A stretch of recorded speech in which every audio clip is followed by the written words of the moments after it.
Bonjour, je suis Laetitia Trio de Coach Go. Aujourd'hui, je vous propose l'interview d'Olivier Roland qui vient d'écrire un livre qui s'appelle Tout le monde n'a pas eu la chance de rater ses études. Bonjour Olivier, je suis ravie de faire ta connaissance en vrai virtuellement. Je te suis depuis un petit moment sur le web et je voulais qu'on puisse présenter une partie de ton livre ou en tout cas ta manière de voir.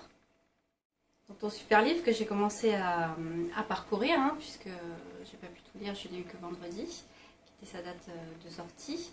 J'aimerais qu'on puisse revenir ensemble sur 3 points que tu abordes à travers le livre. J'aimerais que tu nous expliques ton point de vue par rapport à ta proposition, qui est de pouvoir créer la vie de nos rêves plutôt que de la subir.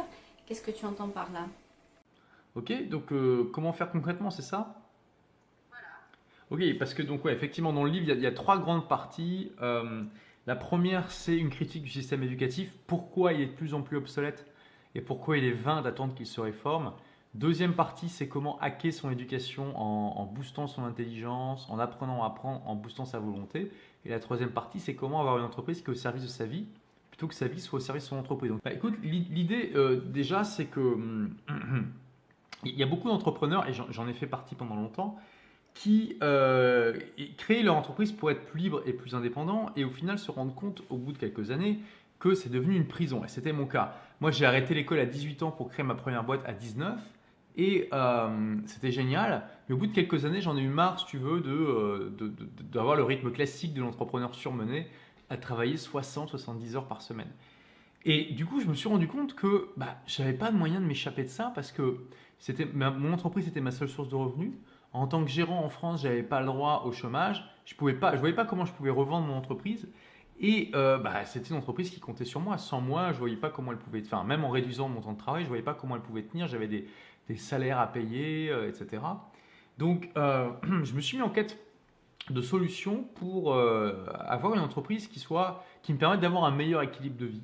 Et j'ai pas trouvé tout de suite, j'ai mis plusieurs années à chercher. Et ensuite, j'ai créé une boîte sur le web qui est toujours celle que je dirige aujourd'hui, qui elle est vraiment au service de ma vie. Déjà, je peux la gérer entièrement à partir de mon ordinateur sur Internet. Et du coup, ça me permet de voyager 6 mois par an. Pas parce que j'ai besoin de le faire, mais parce que j'aime ça, tout simplement. Euh, et donc, il y a de nombreuses choses à faire, si tu veux, pour avoir une entreprise qui est au service de sa vie. La première chose, c'est de comprendre la différence entre créer son job et créer un business. La plupart des entrepreneurs qui créent une entreprise créent en fait leur job et c'est très bien, mais c'est pas du tout pareil que de créer un business. Quelle est la différence entre les deux? Quand tu crées ton job, tu travailles dans ton entreprise et tu pars de tes compétences techniques. Quand tu crées un business, tu travailles sur l'entreprise et tu pars de tes compétences à faire en sorte que l'ensemble fonctionne bien. Donc pour donner une image, la personne qui crée son job, c'est un homme orchestre. Elle va essayer de jouer tous les instruments du mieux possible et il faut qu'elle soit bonne dans tous ces instruments-là. La personne qui va créer un business, ça va être un chef d'orchestre. Ça va être quelqu'un qui va justement, il n'a pas besoin d'être bon dans un instrument en particulier. Il a juste besoin de faire en sorte que tout le monde joue en harmonie et que l'ensemble soit joli, tu vois.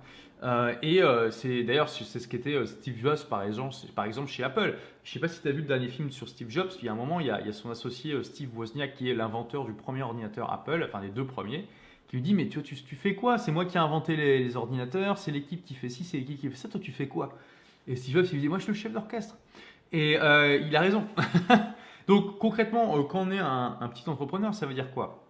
Ça veut dire que il faut raisonner dans son entreprise, de voir son entreprise comme un système qui doit produire un résultat, à savoir un produit à valeur ajoutée ou un service à valeur ajoutée pour les clients et comprendre que ce système, il y a des composants qui fonctionnent entre eux, que tu n'as pas besoin, toi, forcément, d'être un composant dans le système, que tu dois juste travailler sur le système et faire en sorte qu'il travaille bien. Je vais donner un exemple concret. Il y a une erreur que font beaucoup d'entrepreneurs aujourd'hui dans leur entreprise, c'est qu'ils ont le même rapport à leur entreprise qu'avaient les chasseurs-cueilleurs au moment de la préhistoire. C'est-à-dire qu'ils oublient d'utiliser une technologie qui est pourtant ancienne, qui a été inventée à peu près il y a 6000 ans. C'est l'écriture, tout simplement. Et en fait, pourquoi je dis ça? Parce que dans leur entreprise, ils transmettent leur savoir uniquement de manière orale, exactement comme les chasseurs-cueilleurs de la préhistoire. Et du coup, là, on a vraiment une différence, si tu veux. Enfin, c'est symptomatique de l'état d'esprit. Je me crée mon job et puis je ne réfléchis pas en termes de système. Parce que du coup, ça veut dire que dès que tu dois former un employé, dès que l'employé il a une question, dès qu'il ne sait pas comment faire, Comme la connaissance est uniquement dans ton cerveau et nulle part ailleurs, bah, qu'est-ce que doit faire l'employé? Il doit t'appeler, il doit t'interrompre, même si tu es en vacances, même si tu es au sommet de l'Himalaya, sinon il y a un problème qui se produit. Et c'est la même chose pour les employés qui eux aussi ont leur connaissance dans leur tête. Or, il y a un moyen de confier ce savoir à un système qui n'est pas toi, c'est tout simplement d'écrire des procédures. Donc, c'est souvent quelque chose de casse-pied que la plupart des entrepreneurs ne font pas, mais pour donner un exemple, quand tu as toutes les procédures par écrit, là, du jour au lendemain, ton entreprise change parce que tes employés, ils n'ont pas besoin de solliciter en permanence dès qu'ils ne savent pas un truc. Ils peuvent regarder dans les procédures. Le savoir est plus uniquement stocké dans ton cerveau, il est stocké dans un système externe qui travaille pour toi automatiquement. Autre exemple, tu vois, il y a énormément de choses aujourd'hui qui se font sur ordinateur. Donc typiquement, quand tu vas former un employé qui arrive dans ta boîte, bah, tu vas le former à des outils logiciels, tu vois, sur ton ordinateur et tout ça. Pourquoi ne pas tout simplement enregistrer ton écran au moment où tu expliques ça? Aujourd'hui, tu as des logiciels qui permettent d'enregistrer très facilement ton écran avec ta voix. Et du coup, bah, tu fais exactement comme avant, tu expliques à l'employé, sauf que là, tu as une vidéo à la fin que tu peux mettre dans une Dropbox. L'employé, s'il a pas des trucs qu'il n'a pas compris, s'il ne se rappelle pas de quelque chose, il n'a pas besoin de te demander, il a juste à rejouer la vidéo à la vitesse qu'il veut, il peut se repasser ce qu'il veut, tu vois. Et en plus, c'est ensuite une procédure qui est stockée dans la mémoire collective de l'entreprise. Si un jour l'employé il doit partir ou qu'il est malade et qu'il doit être remplacé, le temps de formation va être largement diminué parce que tu peux dire à celui qui arrive, voilà, regarde toutes les procédures en vidéo, dis-moi s'il y a des choses que tu ne comprends pas. Et du coup, ça te fait gagner du temps, ça fait gagner du temps aussi à l'employé. Et tu vois, ça c'est un exemple de essayer de raisonner en système et essayer d'externaliser des choses qu'on fait à des trucs automatisés et après à des gens et tout ça. Les systèmes, ça peut être des logiciels, ça peut être des supports comme l'écriture, ça peut être des personnes qui font le travail à ta place, mais tu vois, et vraiment essayer de raisonner comme ça en termes de chef d'orchestre plutôt que d'homme orchestre. Oui, je comprends ce que tu dis par rapport au syndrome d'étranglement. À un moment donné, on devient indispensable dans le processus et bah, c'est limitant pour toi, c'est limitant pour tes employés. Après, en dehors de ça, il y a quand même ce côté qui est déshumanisant.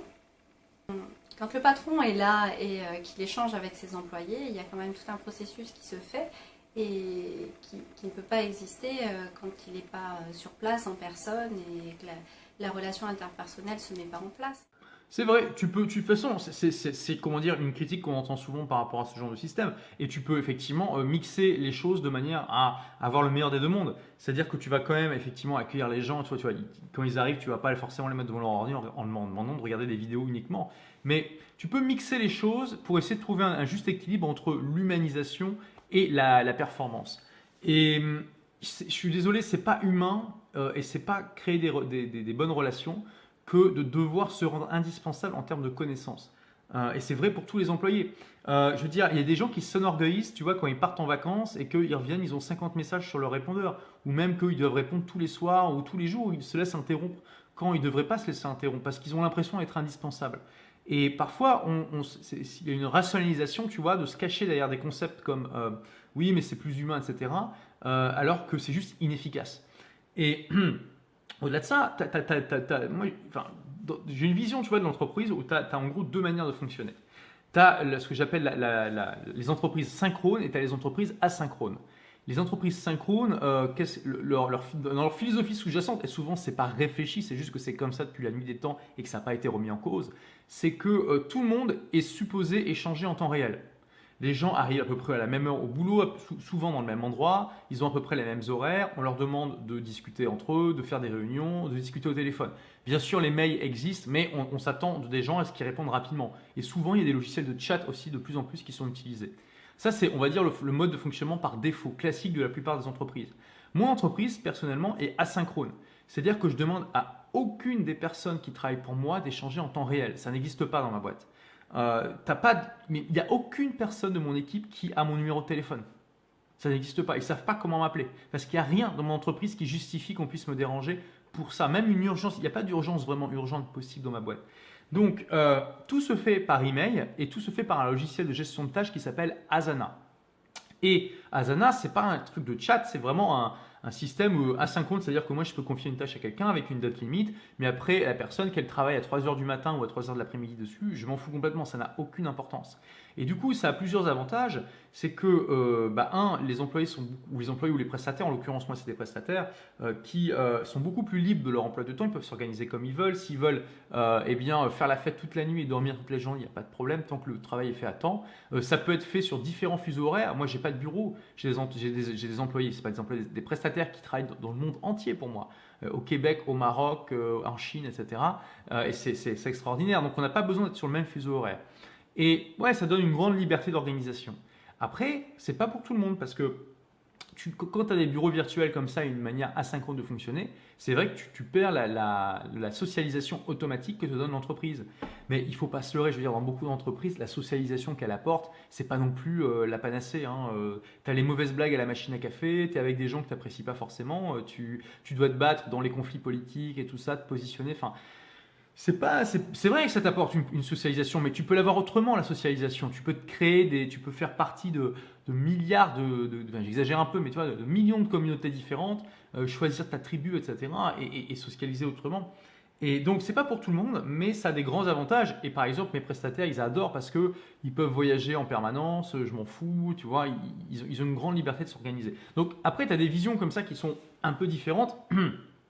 Et tu as raison de dire que ça peut effectivement conduire à une certaine déshumanisation. Moi, ce que je te dis, c'est que ce n'est pas forcément très grave.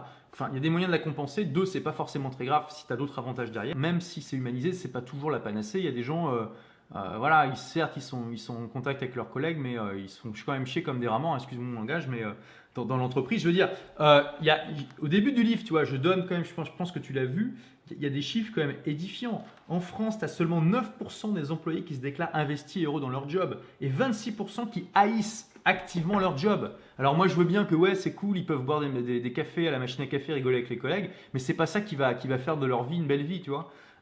C'est pas le plus important. Voilà. Oui, effectivement, ça assez dépend. Je vois même moi par rapport à mon expérience personnelle, professionnelle, à un moment donné, je travaillais en home office et pour autant j'étais rattachée au siège où j'y allais une ou deux fois par mois. On avait beau avoir des échanges qui se faisaient plus de 80% du temps par téléphone, par mail et par wiki, puisqu'on utilisait ce biais-là aussi.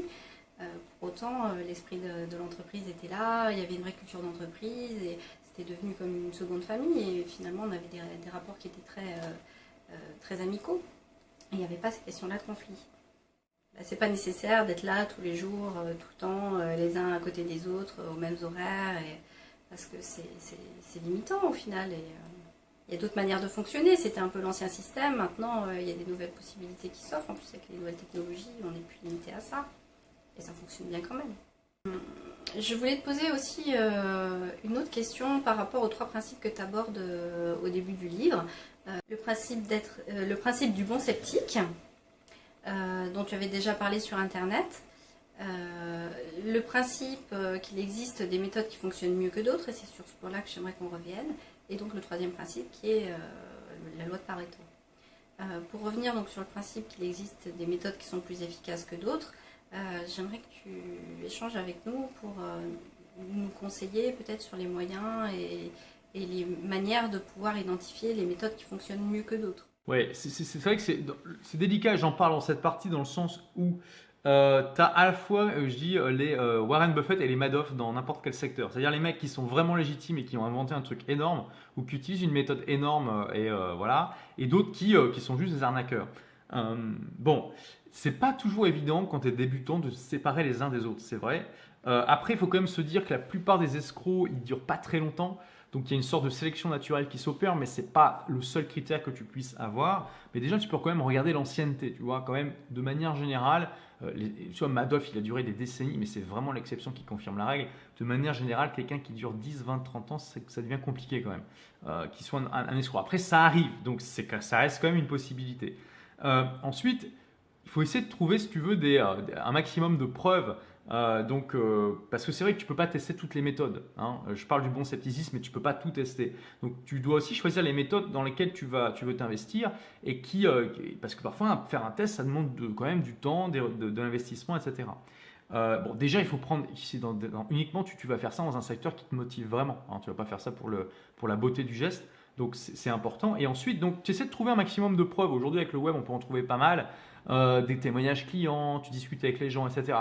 En même temps, il faut se méfier parce que des fois, tu tombes sur des trucs sur Internet, enfin, c'est des gens qui savent pas de quoi ils parlent. L'idéal, c'est d'aller dans des événements, tu vois, et de parler avec des gens qui ont testé la méthode, de voir quels sont les résultats, de voir les trucs de tes propres yeux. Malheureusement, c'est pas toujours possible. Tu vois, je donne l'exemple de comment se faire des amis. Ce livre-là a été le livre de développement personnel le plus vendu au monde. Pour autant, c'est pas si facile que ça de trouver des exemples de gens sur le web qui ont fait des expériences et qui ont testé avec succès ou pas la méthode. Tu as Warren Buffett qui l'a fait, et tu peux le lire dans sa biographie magnifique qui s'appelle L'effet boule de neige, mais de manière globale, c'est difficile. Heureusement, dans le cas de comment se faire des amis, tu peux facilement faire des tests simples pour tester par toi-même la méthode. Tu n'as pas besoin de tout tester, tu vois. Il y a, je sais plus d'une vingtaine de conseils, enfin de chapitres, qui sont chacun un conseil particulier dans comment se faire des amis. Tu peux déjà en tester 2, 3 faciles et voir si ça fait une différence pour toi. Donc, il y a des méthodes plus efficaces que d'autres partout. Déjà, la base, c'est la curiosité et l'ouverture d'esprit, mais pas trop, parce que tu vas toujours tomber dans des secteurs sur, tu vois, des mecs qui te disent qu'ils vont guérir le cancer avec l'eau chaude, tu vois. Donc voilà, c'est le problème aussi, hein. Voilà. Et c'est pour ça que trop de gens se méfient, tu vois, par rapport à des choses. Mais il faut se méfier intelligemment. Donc, curiosité, ouverture d'esprit, en même temps bon scepticisme, se dire toujours garder à l'esprit cette est-ce que c'est vrai, est-ce que c'est de l'arnaque ou pas. Et tu vois, tu fais un peu une enquête et tu vas te dire ok, c'est vraiment intéressant, il y a quand même pas mal de gens qui en parlent, enfin d'après ce que je peux voir, ça a l'air légitime. Je vais mettre en place une expérience simple pour pouvoir tester par moi-même les résultats ou pas. Ok. Donc ça passe nécessairement par l'expérimentation et la recherche personnelle. Bah, au bout d'un moment, ça sera la seule manière pour toi de savoir si ça fonctionne pour toi ou pas. Parce qu'après, tu as des méthodes qui marchent pour plein de gens qui vont pas marcher pour toi. Et inversement. Mais l'idée, de toute façon, c'est de. À partir du moment où tu veux vraiment quelque chose, ça peut être très fun d'expérimenter des choses et tu peux devenir bon dans le fait d'expérimenter à moindre coût avec un minimum de ressources.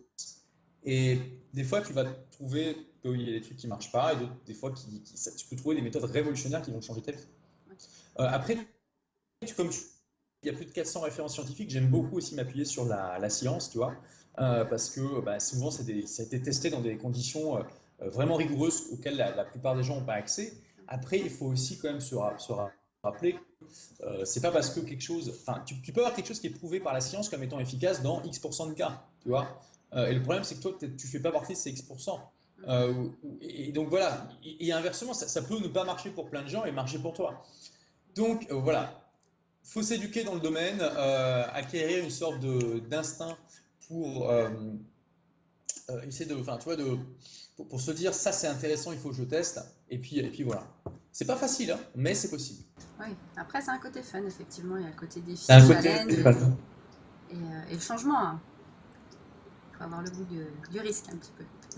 Moi, finalement, pour donner un exemple, la méthode que j'utilise pour vendre en ligne, ça s'appelle le lancement de produit. Hein, ça a été inventé par un Américain. Et franchement, quand tu regardes ces vidéos, tu peux être sceptique parce qu'il te dit en gros, c'est la méthode la plus efficace du monde pour vendre sur le web. Et tu peux dire, attends, n'importe quoi, le mec, encore un gars qui promet des solutions miracles pour gagner de l'argent et tout ça. Et je l'ai testé parce que ça a été recommandé par un entrepreneur que je suivais, en qui j'avais confiance. Et c'est vrai, c'est la méthode la plus efficace que je connaisse pour vendre en ligne. C'est incroyable, c'est incroyable. Et je suis vraiment heureux d'avoir testé ça, tu vois. Après, tu vois, c'est ça aussi, dans cette formation, il y avait une garantie 30 jours satisfait ou remboursé. Donc ça m'a aussi conforté dans le sens de l'expérimentation, dans le sens où je me suis dit, dans le pire des cas, je demande le remboursement et puis on n'en parle plus. Oui, la limitation des risques finalement. Donc le dernier point, tu as donc dédié 4 ans de ta vie par intermittence à imaginer, conceptualiser, écrire et diffuser ce livre. Qu'est-ce que tu pourrais partager comme conseil aux personnes qui souhaitent rentrer dans cette aventure de l'écriture d'un livre? Ouais, écoute, je vais donner un conseil qui va te paraître super complexe. Tu connais Stephen King, je suppose. Ouais. Voilà, il a écrit un livre sur justement comment écrire. Et il dit au bout d'un moment, voilà, je peux vous donner les meilleurs conseils du monde. Au bout d'un moment, il n'y a rien qui se substitue au fait d'écrire un mot après l'autre. Et il a raison, tu vois. Et il dit, de toute façon, quand on me demande, mais comment vous écrivez, je réponds un mot après l'autre. Comment tu veux faire autrement? Tous les conseils du monde, il n'y a rien qui se substitue au fait de démarrer et de faire un pas après l'autre. Donc, au bout d'un moment, il faut arrêter de faire de la masturbation intellectuelle, il faut démarrer tout simplement et se lancer, tu vois. Et c'est le tombeau de la plupart des gens. Ils ont des tas de rêves, ils veulent écrire un bouquin, ils veulent créer une boîte, ils veulent faire un tour du monde. Donc, faites le premier pas, puis le deuxième, puis le troisième, et les autres, le reste va suivre, tout simplement. Ah oui, c'est la limitation de la pensée positive, hein. J'en parlais. Mais c'est même pas la pensée positive, c'est juste de se bouger les fesses, quoi. Ouais, ouais, Parce que de toute façon, ils consomment de l'information et ils apprennent des milliards de trucs qu'ils mettent jamais en pratique. Et 10 ans plus tard, ils en sont au même point, ils savent pas pourquoi. Il faut mixer, tu vois, apprentissage et action. C'est vraiment très important. Stephen King a raison. Tu peux avoir tous les conseils du monde, si tu n'écris pas un mot après l'autre, tu peux rien faire. Écoute, en tout cas, je te remercie pour cette interview. Merci pour tes conseils. Est-ce que tu as un dernier mot à dire avant qu'on se quitte? Ben voilà, donc pour ceux que ça intéresse, tout le monde a pas eu la chance de rater ses études. Pour tous les rebelles intelligents, comme je dis, dans toutes les bonnes librairies, dans toute la francophonie, y compris en Afrique d'ailleurs. D'accord. Écoute, merci. Puis je te dis à bientôt, j'espère. À bientôt, merci à toi. Ciao, ciao.